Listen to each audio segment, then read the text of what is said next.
All right, greetings everyone. Welcome to another edition of the Peaceful Solution Character Education Program Teacher Certification course. If you're joining us here in Abilene, Texas in the Peaceful Solution headquarters or wherever you are, please be seated. Thanks for showing up. And thanks for the warm welcome because it's pretty cold outside.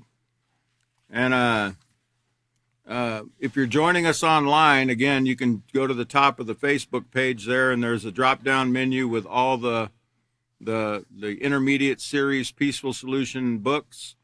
We are in the 5th book, the Responsibility Unit, and we're going to be wrapping up, at least attempting to wrap up tonight, Chapter 1, the chapter entitled Count on Me. And feel free to download the manual. Feel free to teach it. Just try to, we encourage you not to deviate from the lesson plan and, don't change anything. Just teach it as it is and you'll have a great result with your students. So we're going to be picking up on page 15 where Catan left off in the last class. I think he was on straight talk in the middle of the page there. So we're going to do a little bit of reviewing over the last lesson before we carry on and continue into our review of this chapter. But first, let's go back to LP, lesson plan page 1F.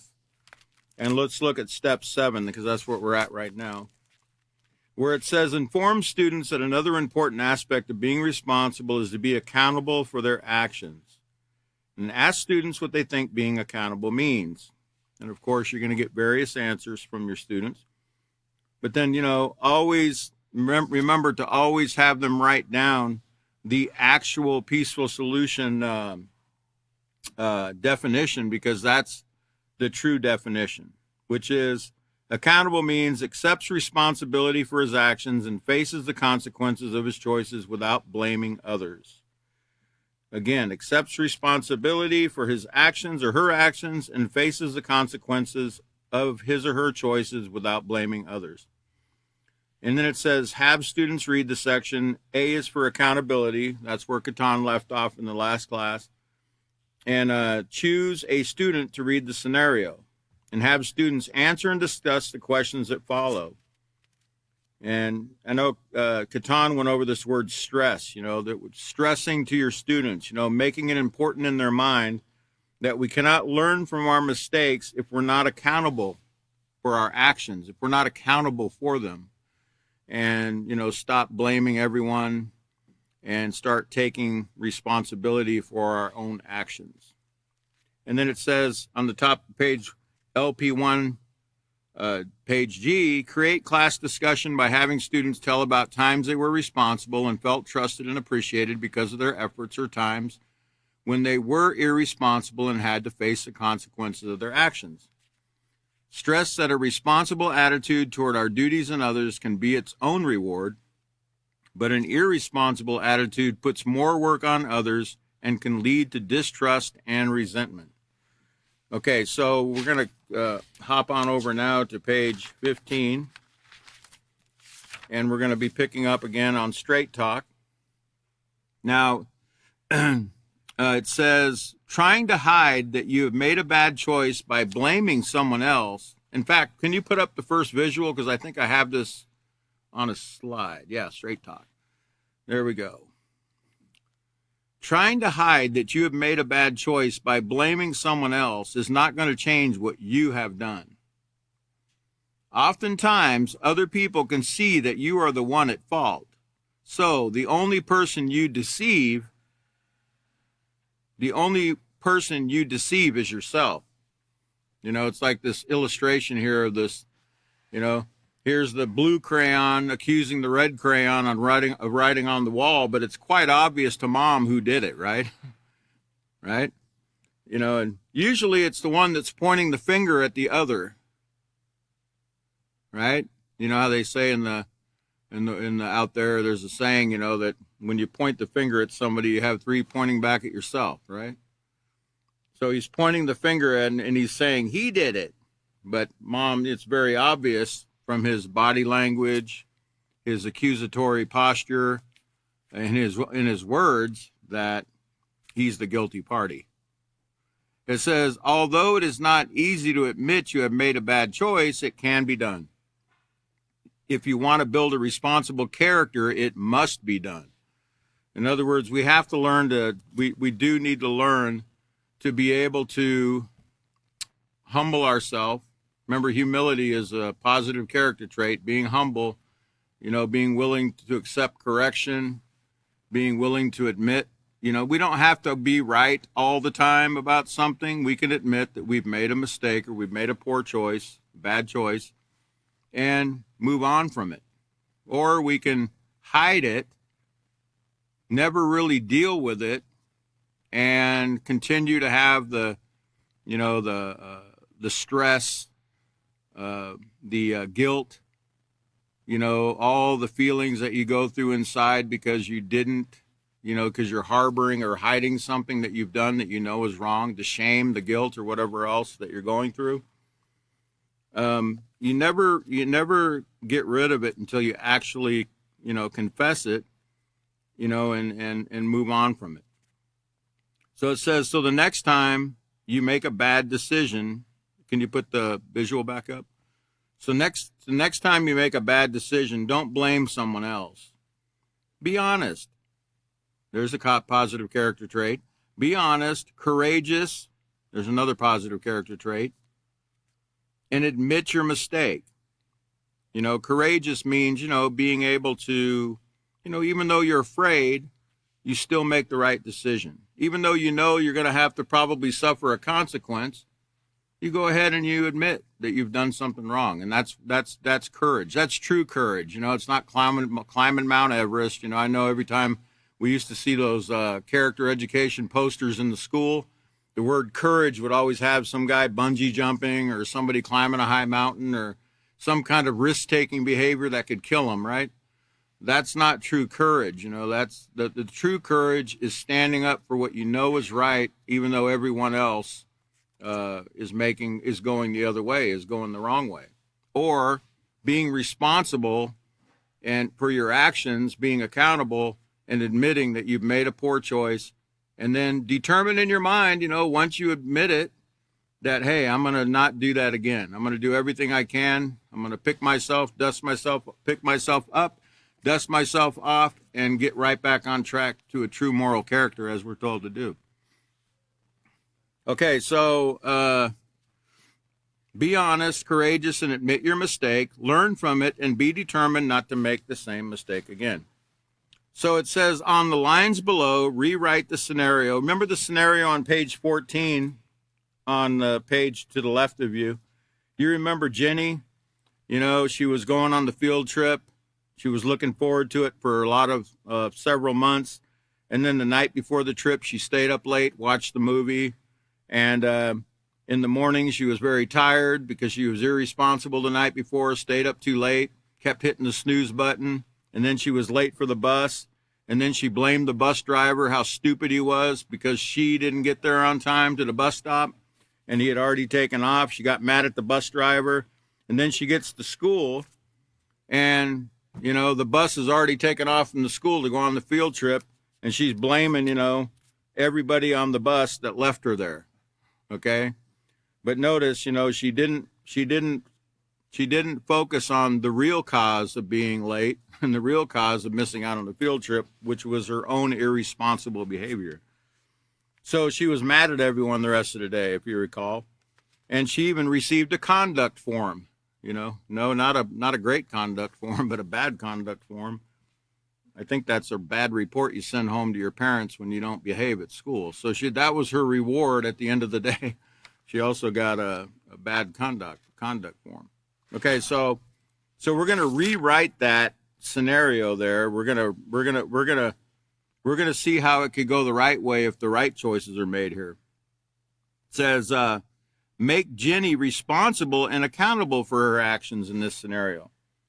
It says Jenny had looked forward to the big field trip for several months. The night before the field trip, Jenny really wanted to watch a movie, but she knew if she did, she would get to bed late. So she recorded it to watch at a later date. She set her alarm early so she would have plenty of time in the morning and not be rushed. When the alarm sounded, she bounced out of bed, feeling refreshed. She ate breakfast and was ready for the bus. She was the first one off the bus at school and prepared herself in the classroom for the day's events. When the teacher asked everyone to line up for the field trip, Jenny was ready and prepared. Okay, so you see how much better that went, right? And she didn't get a bad conduct form at the end of the day. She was able to go on the trip. She wasn't all stressed out and all angry and, blaming everybody else, because she made the right choices in that case. And that's really that simple, is just to simply change the choice. And really, it was that initial choice to stay up late and watch that movie, I don't know, apparently she's a middle schooler. I know my parents, when I was in middle school, I was in bed by at least 9:30 or 10. I think when I was in elementary school, it was probably 8 o'clock, 8:30, something like that. So really, and I noticed that when I used to go by bus stops in Laredo, Texas, when it was early in the morning, 6:30, I saw children out there standing at the bus stop. So apparently they're having to get up very early in the morning to get to school nowadays. I remember we didn't have to be to school till 8 or 8:30 in the morning. And so, you need to get to bed on time. You need to get to bed early, so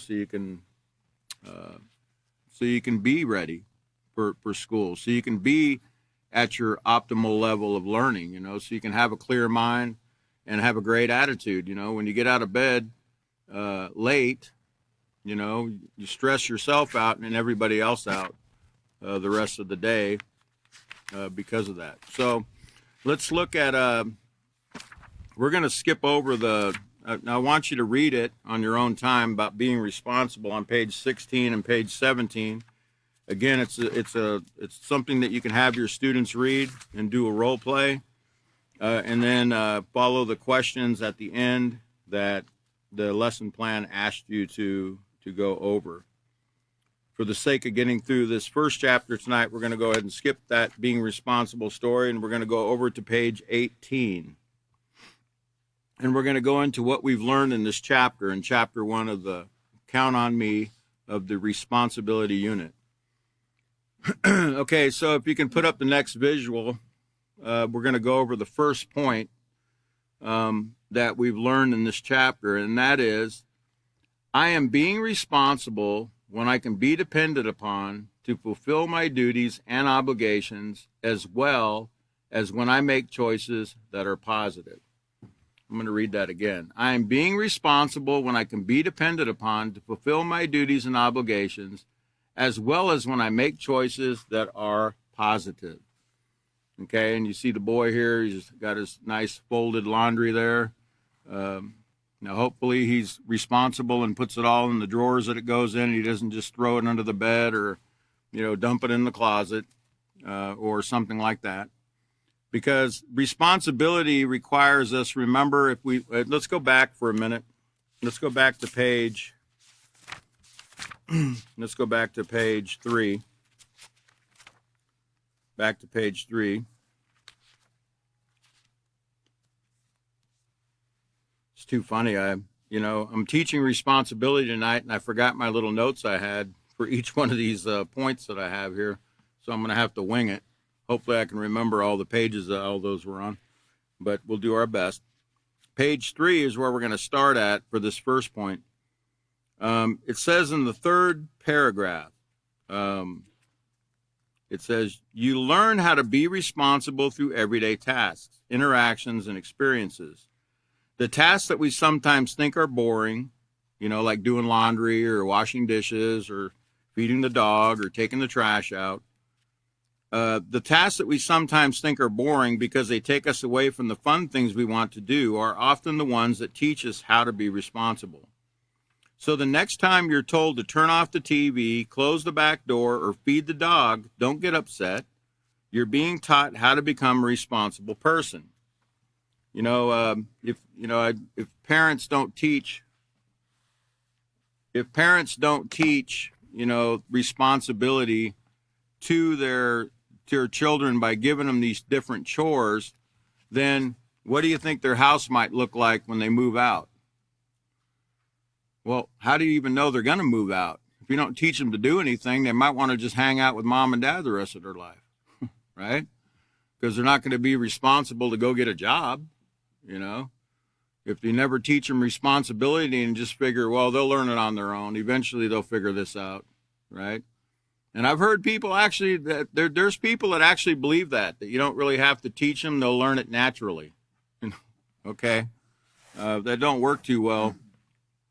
Giving children chores is not force. It's not forced to ask them to wash their dishes when they're, it's, in fact, children should, in fact, most children want to do chores. They want to be part of something. They want to feel like they're contributing in some way. But sometimes there's children that need a little extra nudge. But nonetheless, just because they don't want to do it doesn't mean that you shouldn't require them to do it, okay? And that you shouldn't show them that, well, if you don't do your chores, you can't really expect, to have all these other things that you would like if you don't do the things that you're required to do.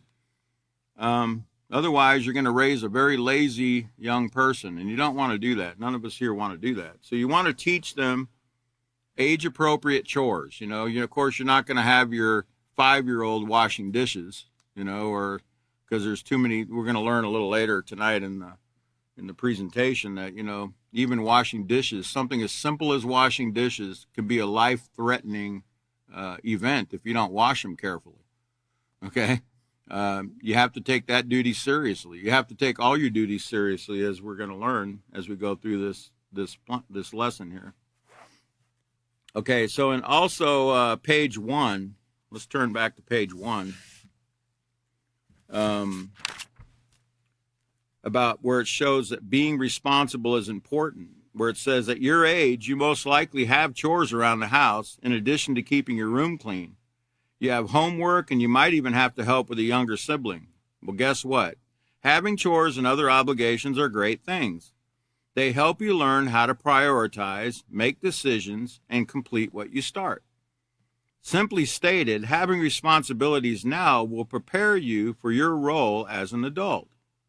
Speaking of adulthood, the type of adult you will become will depend largely on the choices you make today. And again, it goes back to, if you don't learn this positive character trait of responsibility, how long do you think, well, first of all, will you even get a job? And if you possibly land a job at, Wendy's or, some burger shack or something, somewhere, how long do you think it will last? If you're not responsible, if you're not there on time, you have a bad attitude, you do a lousy job, you do things halfway, how long do you actually believe somebody's going to put up with that? Because remember, you're getting paid for your service to whoever hired you. So you want to give them your best at all times. Let's look at, it says, if you make irresponsible choices by experimenting with drugs, abusing alcohol, or engaging in premarital sex, you might not even make it to adulthood. So we have to be responsible by also, remember, we have a moral responsibility to ourselves and others, a moral responsibility to say no to anything that can bring harm to ourselves, others, or the environment. And we're going to get into that a little more this evening as well. So let's go ahead now and go to the next point. The second point here, I hate to call them bullet points because I don't like bullets, but I don't know what you would call those. There's little check marks and boxes. But the second point of what we need to learn tonight is being responsible is an important quality to have as a part of my moral character development, I want to go over to page 8.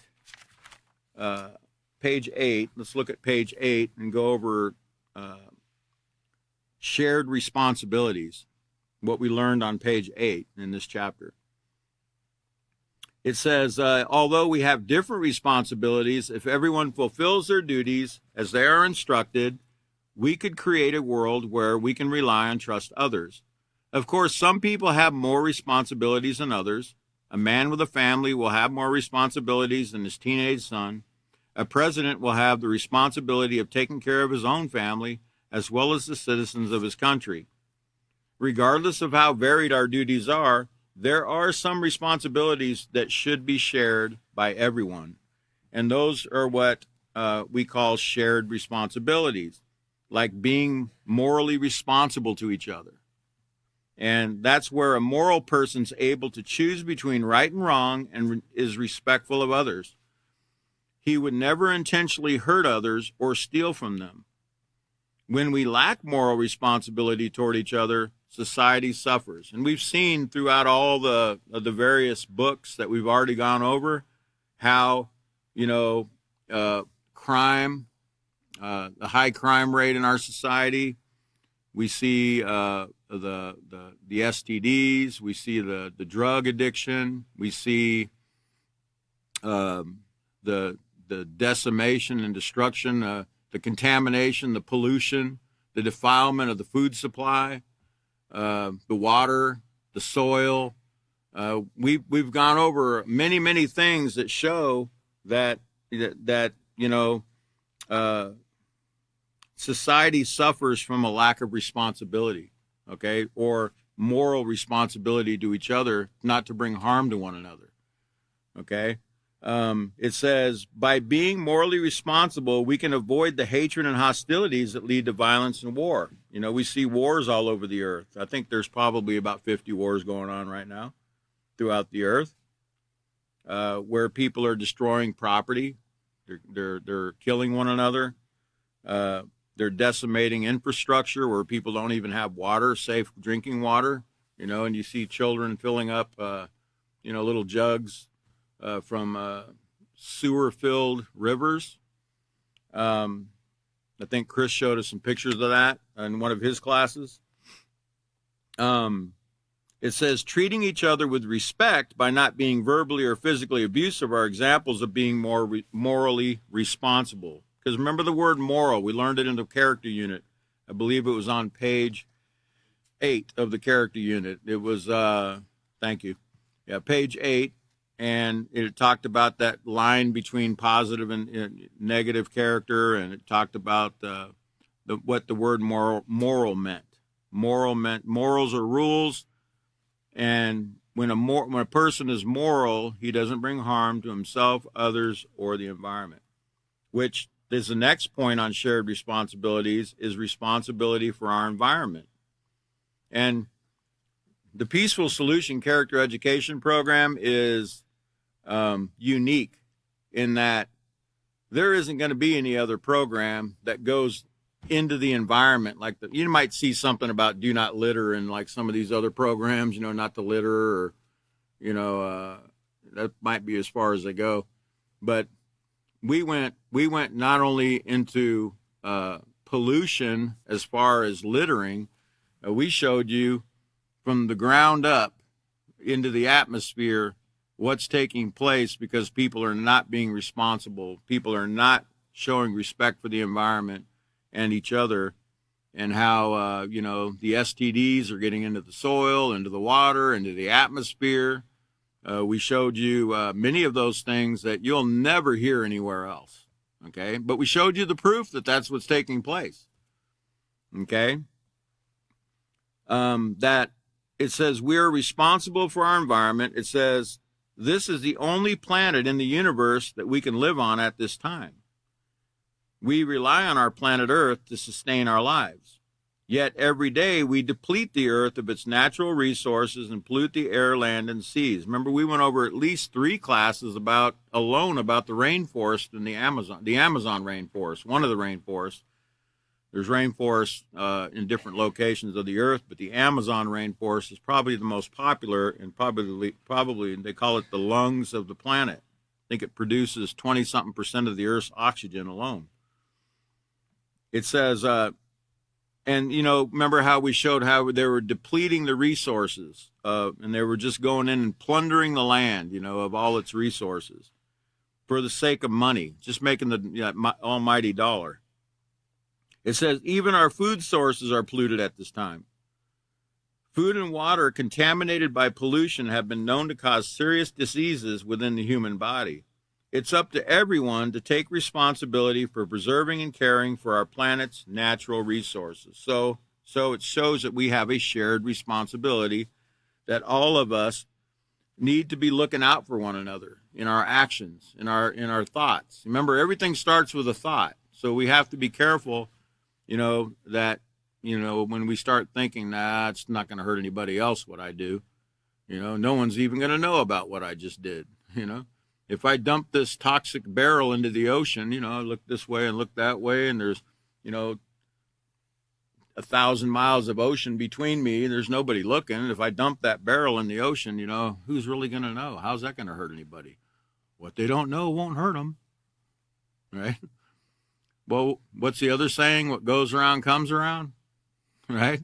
So when you dump that barrel in the ocean, remember the currents of the water. That water goes around and circulates, and eventually it comes back to you. Okay, so be careful. It says now that's all part of being responsible, and how it's an important quality to have as part of our moral character development. Let's go to the next slide, the third point there. It says, when I fulfill my duties and I'm accountable for my actions, I gain the satisfaction of knowing that I've done exactly as I was instructed with a positive attitude. And that's the other unique thing about the Peaceful Solution is, it doesn't just tell you to be responsible, it shows you how to be responsible. Like, it's not just doing your job, it's not just doing your chores, but it's doing it. Remember, let's go to page 11. Sorry about that. Remember the do's and don'ts that we learned of responsibility in this chapter.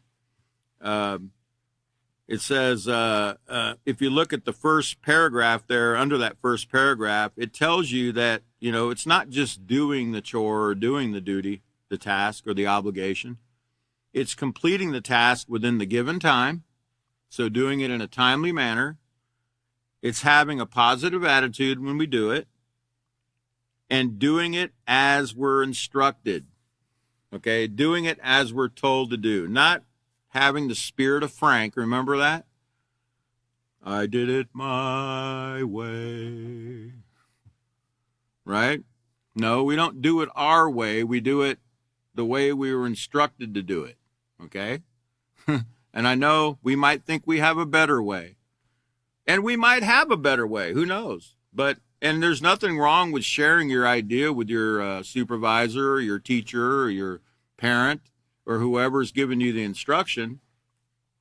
But if they and it's okay to share that with them, but to argue, or as soon as they turn their back, say, well, I'm going to do it. I'm going to do it this way because I don't think they're right. I don't think it's going to turn out the right way, or it's easier to do it this way. It takes too long to do it that way, or whatever we think in our mind. Remember, everything starts with a thought. We have a moral responsibility to do it the way we were instructed to do, and not do it our own way. Because even though our way might turn out okay, let's say that it turns out okay, like we get the job done, and okay, so there's no consequence. There's no harm done, right? If you didn't follow the instruction and it got done anyway, it's okay, right? No, it's wrong. You know why? Because you didn't follow the instruction. You didn't follow the instruction and do it the way you were told, so therefore, you get no credit. And you just trained yourself not to follow instructions. You just trained yourself that you can do it however you want to do it. You just trained yourself to be proud and arrogant. You just trained yourself to be dishonest. You just trained yourself to be irresponsible, because responsible people do it according to the way it was instructed, the way that the lesson or the way that the instructions were laid out. They don't do it their way. Okay. So it says, for example, you're responsible for completing your homework and turning it in the next day. What would occur if you turned in your assignment 3 days late with grape juice spilled on it and most of it wrong because you didn't take the time to do it right? The likelihood is that you would get a poor grade and a lecture about doing your assignments correctly, neatly, and on time. Now, on the bright side, you would have a scratch and sniff that smelled like grape juice and tasted like grape juice. But that's not going to get you a great grade, right? Okay. And then remember, we went over the do's and don'ts on page 11 and 12 and 13. Remember, do have a positive attitude. And I want to read number 2, knowledge is power, where it says, do make every effort to do exactly what you've been instructed to do. A responsible person will do everything within his power to do exactly as he's been instructed. Knowing that you did what you were told will give you a sense of accomplishment. So the next time you clean your room, don't throw your clothes under the bed or hide a pile of miscellaneous junk in the closet. Make every effort to do your duties right the first time. By not having to redo your work, you'll save a lot of time and frustration for yourself and others. And, your mom or dad or, your supervisor or whoever it is won't have to re-instruct you again, Just think of all the pleasant things that can take place when mom's always in a great mood because you always do what you're told, right? You know as well as I do, parents want to reward children when they do the right thing. They do. They want to reward them when they do what's right. They want to reward them anyway because they're their children. But we shouldn't be rewarding people that don't do what they're supposed to do, because all we're doing is we're training them that, look, even though I told you to do it and you didn't do it anyway, well, that's okay. I'll give you the reward anyway, right? Because they're never going to learn to take that seriously, what you just told them. Okay, so and then we learned that we should put our responsibilities before doing other things. We should put our responsibilities first, like doing our homework or our chores. That's called prioritizing. I'm in point number 3 on page 12. And then remember, it said life is more than doing only what you want to do. Life is also about doing what you need to do. And then we learned that we need to do our best work regardless of who we're doing it for. Okay. For example, you could do great work for your teacher, but when there's a substitute, you goof off and hand in poor work. And Catan went over that also in his class. Says, or you might be quick to do something your aunt asks you to do, but you refuse to do the same for your uncle. A responsible person would do his best all the time. It shouldn't matter if you're doing it for someone who's important to you or not.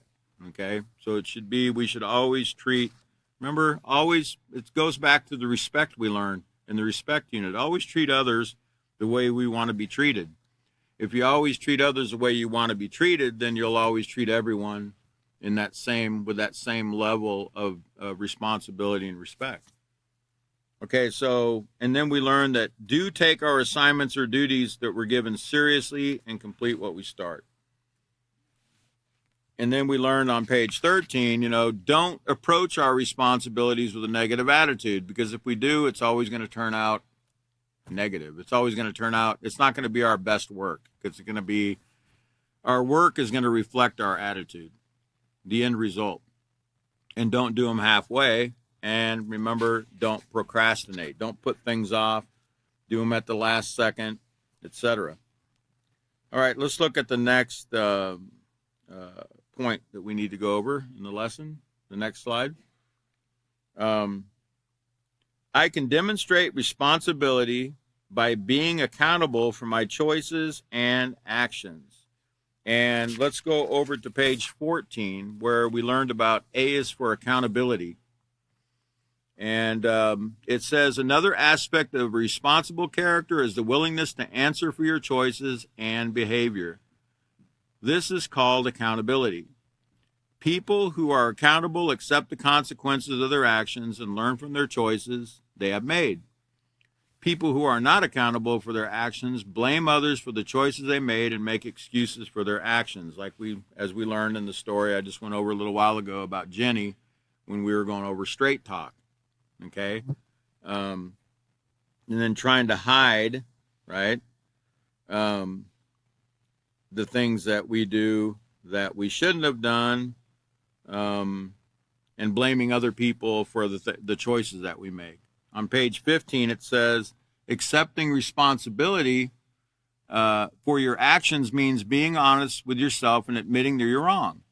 When you admit that you're wrong, you give yourself an opportunity to change, mature, and grow. And, it's not easy. And nobody's saying this is easy to do at all times. Sometimes it might be easier to do than others to admit that we're wrong. Okay? Adults suffer the same thing, There's some things that we might be really ashamed of that we've done. And, we probably just think in our mind that, man, I'm never going to be forgiven for this, or, this is just too horrible, it's too horrible at what I've done or whatever. Give me a second. Obviously, somebody doesn't know I'm in class. Michael. Now, I had a responsibility to turn my ringer off, but I forgot. I had my phone in my pocket. So, shoot. Man, I'll do my best to fix that next time and leave my phone somewhere else. Okay. Now, where was I? Okay, yeah, so admit when we're wrong, okay? That gives us the opportunity to change, mature, and grow. It says otherwise, we're going to continue to make the same poor choices over and over again. And like I said, it's very hard sometimes to admit when we're wrong, but it's something that we're going to have to overcome. We're going to have to do it, because otherwise it's always going to be sitting there. It's always going to be in our mind and our heart. It's always going to be bothering us. And we're not going to be able to move forward in life. We're going to just be stuck in a rut. And it's going to have an effect on everything that we do, okay? Because it's kind of like, you can think of it like a cup that you wash, like you're doing dishes, and you wash the cup, or you wash the outside of the cup, but you didn't wash the inside of the cup, right? And there's a stain in there, right? And so the outside might look perfectly well and normal and shiny and clean, but the inside there's a spot, there's a stain. Okay, and if it's there, it makes the cup, it contaminates it.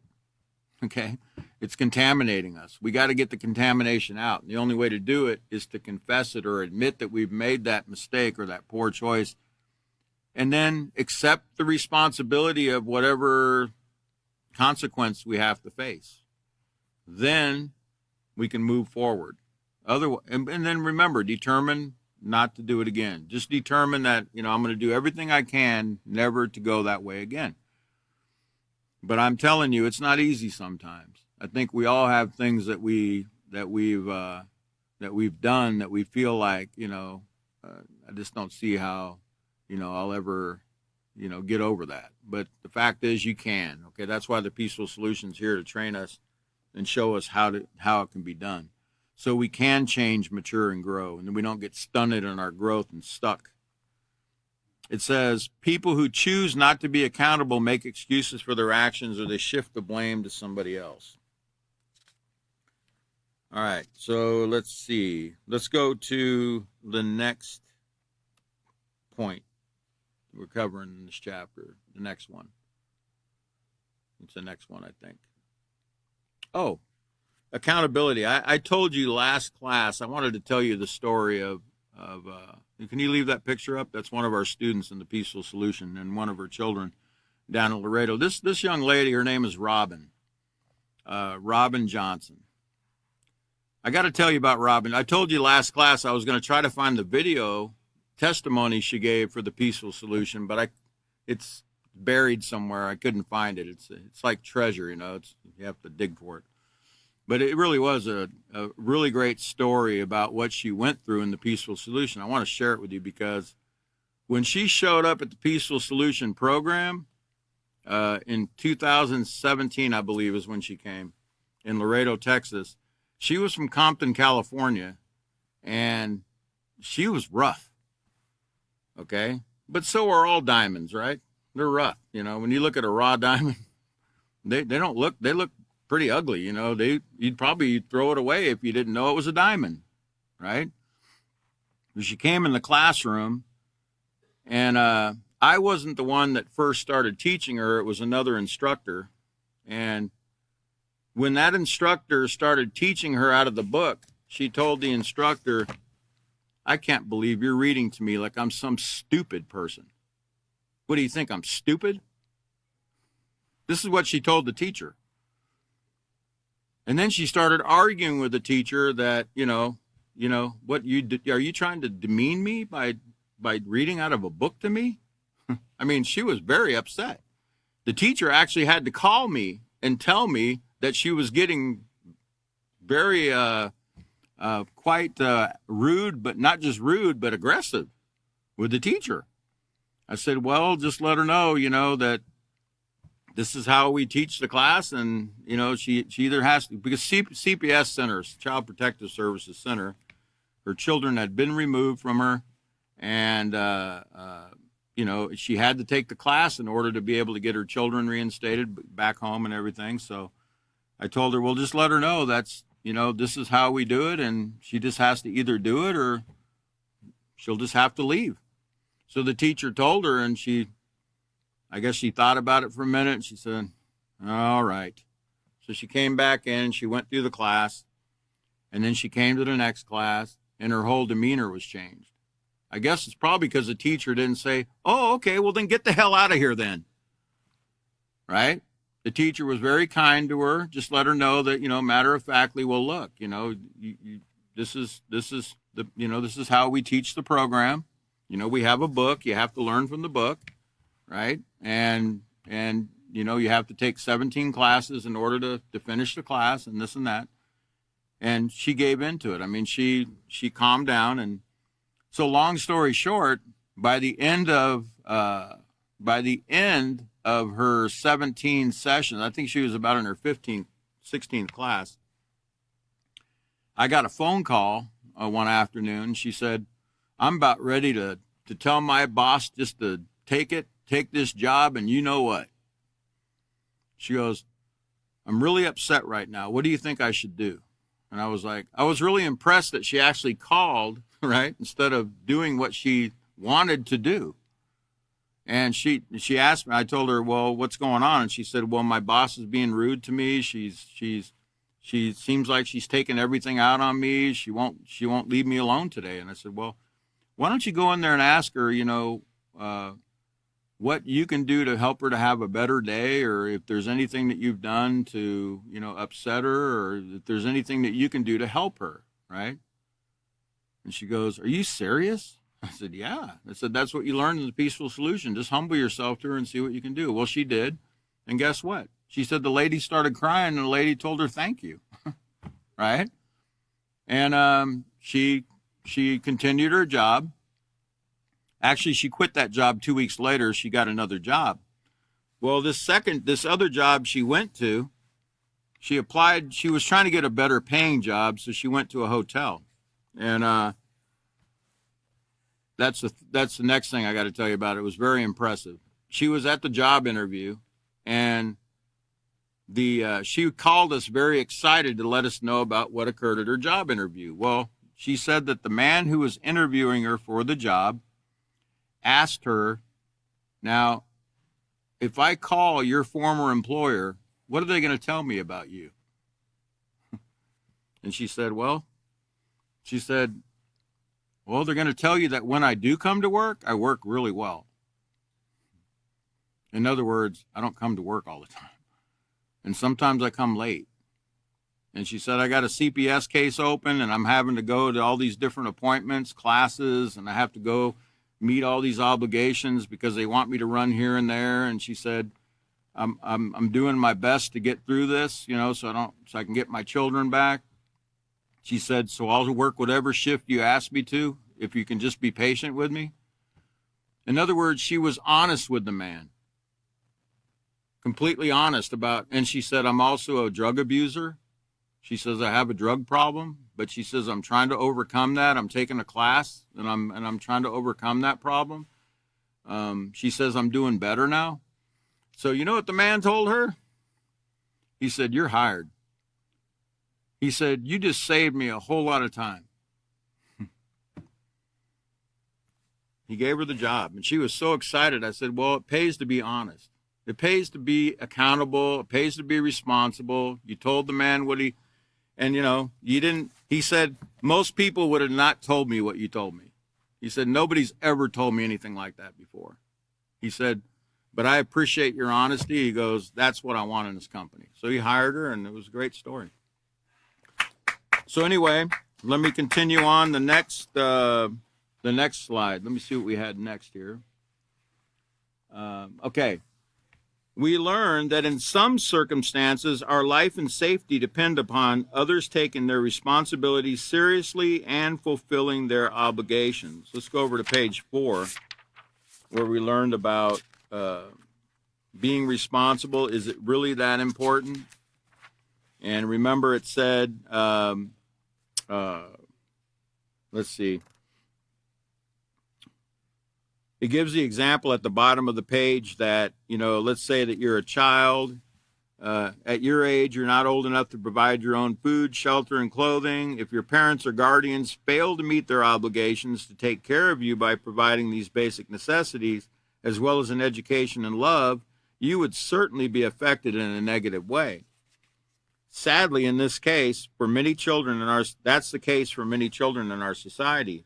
Because significant people in their lives fail to be responsible, children are left without a home and all other necessities of life. When people fail to take their duties and responsibility and obligations seriously, they are called irresponsible. Irresponsible people tend to ignore their duties or fool around rather than work hard to fulfill their obligations. They are more likely to act first and think later.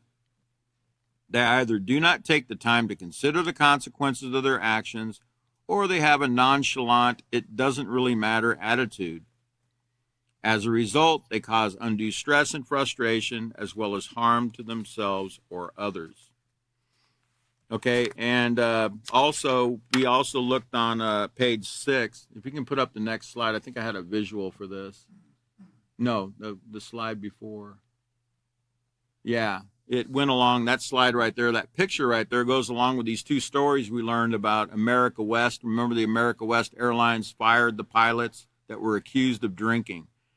Personally, I can't believe that they even have, to me, drinking responsibly, in this case, you're flying an aircraft and you're allowed to have any alcohol in your system? I can't even believe that. Because any alcohol is going to impair you. Okay? So I don't see how this could, when they say that they did a breathalyzer on these guys and they had, their breathalyzers, they blew way over the limit or whatever. I can't imagine any alcohol being in their system would be acceptable when you got passengers in your plane. I remember when I was in Alaska, we had a huge oil spill, the Exxon Valdez. I think it was back in 1983 or 84. I can't remember the year, but, the pilot of that ship was drunk. He was under the influence, and he crashed the boat into some rocks, a reef there in the some of the most beautiful water and the most beautiful environment you've ever seen, and dumped, I think it was 11 million gallons of oil, right? That I think they're still suffering from, the residents there in Southeast Alaska. So, to me, you want to drink responsibly and drive? Drink Coke, drink water, drink juice, but don't be drinking alcohol. No level of alcohol is acceptable when you're driving. And I know that they say out there, well, as long as you blow under, I don't know, what is it, 0.07 or 0.08 or whatever the alcohol limit is. I don't subscribe to that. I don't think any drinking and driving should not be permissible, or flying an airplane or even operating machinery or anything like that. In fact, that's a rule at a lot of places, You're not supposed to be under the influence of any kind of medication or alcohol when you're operating forklifts, etc. So remember that story about the America West, the firing the pilots, but also the woman that was charged with the abuse in the home fire when she left the little boy home alone and probably thought, yeah, I'm just going to go to the store and get, some little couple groceries at one of those In-N-Out stores. And when she came back, her house was burned down and the child was dead. Okay. And of course, I can guarantee you the officials got involved and people got in a lot of trouble. And can you imagine how the mother must have felt, when she came home and saw the home in a blaze? I mean, it would be the most horrible thing, the most horrible feeling, I'm sure, and that can occur, I mean, those things take place, I remember one time I left a candle burning in my home and I thought, I'm just going to go over here. I'll be right back, probably in about 10 or 15 minutes. No harm will be done. The candle was sitting up on a table. It was lit. I came home and the candle had fallen out of the candle holder onto the floor on the rug. Just in time for me to see it laying there burning and smoldering into the carpet. I'm like, now how in the world? But that really impressed something in my mind. Don't leave something like that on I don't care how long it is. Don't do it, man. But it shouldn't take those kind of experiences for us to learn the lesson. We should learn from, we should just learn from the peaceful solution and just do what it says, And by the way, I had been being taught the peaceful solution when that took place. It was early in my career. Let's go to the next point we have here, the next slide. It says, when we do not act responsibly, the results can be tragic. And, that was part of the things we learned there on page 4 through 7. We saw, the guy running into the cop. We saw the thing about the pilots. But we also did the critical thinking lesson on page 7, the critical thinking exercise where we showed the firefighter. The firefighter has the responsibility of putting out fires, rescuing people trapped in burning buildings, and assisting paramedics at accident sites. But if that firefighter is irresponsible, someone could get hurt or even die.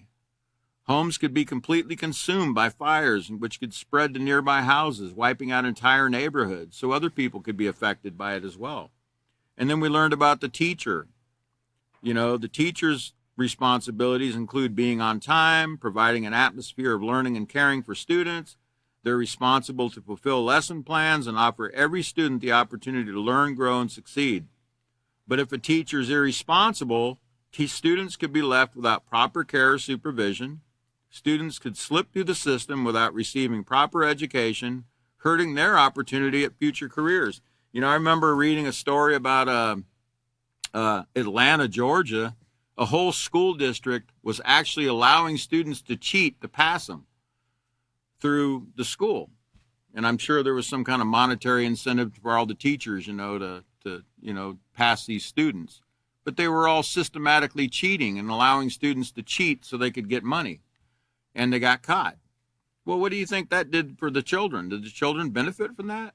When you're not learning anything and you're just being, passed through like that, just for the sake of that almighty dollar again? And then remember the plumber. Some of the responsibilities for plumbers include installing and fixing sinks, faucets, water lines, and drain pipes. They also help design and install pipes so that a building's water system works effectively and efficiently. But if a plumber is irresponsible, pipes could be poorly designed or repaired. This could lead to leaks, which could flood homes or destroy property. Without working plumbing, we could not shower, bathe, or even use the bathroom. Oh, terrible. Let's look at the next point we need to go over. It is very important, it says, that each individual take his or her responsibilities seriously, and I put a visual up on that on hand washing. That's a responsibility to wash our hands after we use the restroom. Well, guess what? If you read a lot of the statistics, many people don't. Okay? And remember the shared responsibility we have for one another. we have a moral obligation to wash our hands, because many, many things are contaminated through not washing hands, and many, many diseases are spread throughout our environment. Think about how many things people touch every day. You know, they go to Walmart, they squeeze the Charmin, you know, whatever they do with their hands. And, you know, they didn't go, you know, and I used to go in public restrooms a long time ago. It's been many, many years since I had to use a public restroom. I don't want anyone to have to go through that. I can't even stand the smell outside of them. But I'd stand there, and I'd be standing there, and I'd hear, you know, I'd hear the toilet flush, and then I'd hear the door shut. And I didn't even hear the sink. It's like, wait a minute, the guy just walked right out without washing his hands, right? And this is in a grocery store, and he's shopping, and he's touching the cart, he's grabbing items, you know, this and that. He'd probably be squeezing the oranges and the fruit. And I mean, this goes on all the time, but we have a moral responsibility, you know, to even just do something as simple as wash our hands. Or if we look at the next slide, you know, what about, you know, you see this lovely dish here? Looks pretty tasty, doesn't it? But you know what that actually is? That's not salmon, you know, that's salmonella.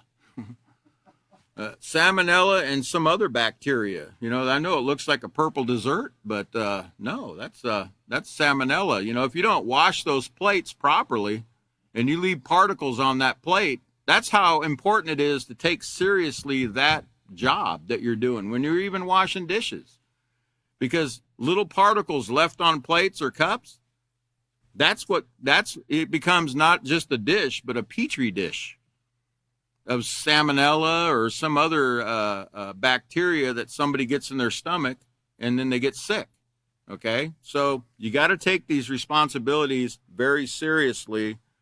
And I'm glad the Peaceful Solution reminds us that that's something that we need to do.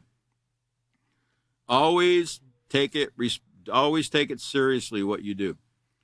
Let's look at the next point. We learned also that a responsible person is respected and appreciated by others for their dependability. And I put up the word dependable. Dependable means worthy of trust and reliable. Steadfast, responsible, and faithful. That means steadfast, meaning, you know, they do it all the time on a consistent basis. Because remember, we can't call ourselves responsible if we don't consistently make responsible choices. We can't make a responsible choice one day and then the next day or the next minute make irresponsible choices and say, I'm a responsible person. We can't do it.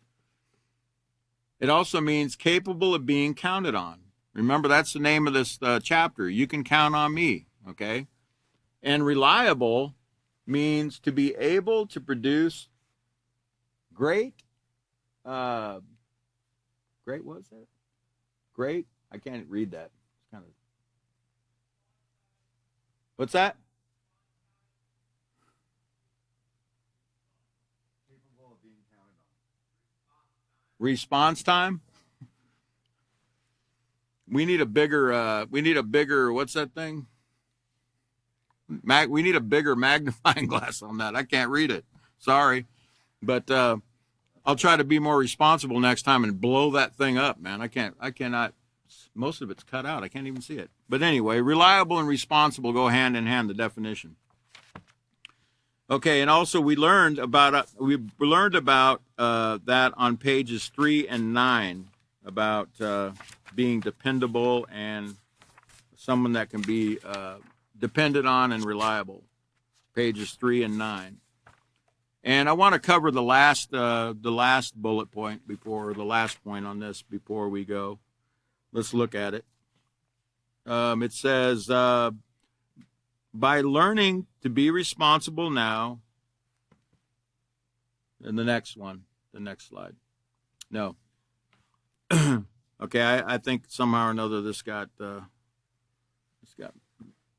that's the last one. Okay, yeah. It says, a responsible person, by learning to be responsible now, I am building a successful future for myself. Now, wait a minute. It doesn't match what I just saw on that slide. Huh. Does anybody know where I went wrong there? Okay. You know what? I'm going to ask the next teacher to correct my mistakes that I just made. Somehow or another, something got out of kilter in my slideshow, and I do not want to leave you confused. Okay. So what I want to do is I want to leave off where I said, I know what I'm doing wrong. I'm actually in the wrong. You know what I did? I turned my pages all the way to page 60, and I'm looking at what I've learned in chapter 3. Come on, Michael, where are you at, man? I got to blame Michael for that, you know? No, the last point, I'm sorry, I apologize. Let's get that in before I go. Okay, so a responsible person can be counted on to always do the best job possible. Well, apparently I can't, okay? Because I tried to do a perfect job tonight on my slideshow, but I failed miserably because I'm skipping around in the book here. But we learned about responsible people and how they can be counted on pages 9, 11, and 13. Sometimes you're not going to be it's not going to be a perfect job, but do the best that you can at everything that you do. Do the best that you can, and give it all you can, and that's what counts. That's all that counts. You know, it might not be perfect, but do the best you can. And remember, it says a responsible attitude towards your duties and obligations gives you structure, strength, and backbone. The peaceful solution.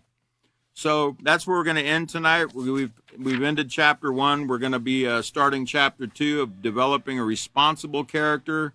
We're going to be, I think the next teacher will be Catan again. The next class is 13.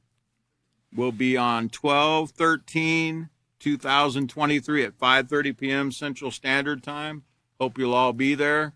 It's great having you this evening. Thank you for showing up, and we'll see you next time.